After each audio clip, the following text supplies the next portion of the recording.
Hello, traders. FX Pip Collector here. Today is Wednesday, November 19th, and this is my analysis for the Aussie US dollar. And we're starting off on the daily time frame.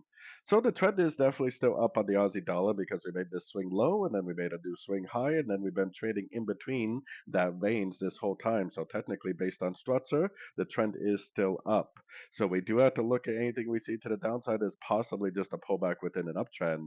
We have a Fibonacci retracement from here to here. This definitely could be a possible three-way pullback right here. We are sitting at the 78%, so if we do get a break to the upside on shorter time frames, we definitely are going to want to go back to looking for longs.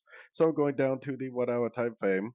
Now, this is where we need to start paying attention because we definitely did get a break to the upside right here yesterday at a Fibonacci level. Now we need to pay attention because if this makes a higher low and then goes up and takes out this high, then it possibly could be the beginning of a pretty decent move to the upside.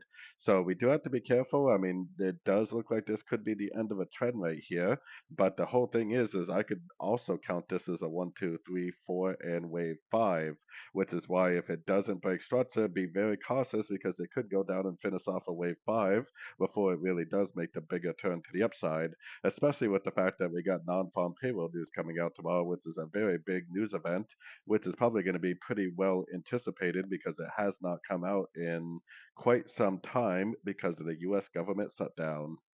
So, anyways, don't forget to check out my website linked over here in the corner. And as always, thank you for watching and happy trading.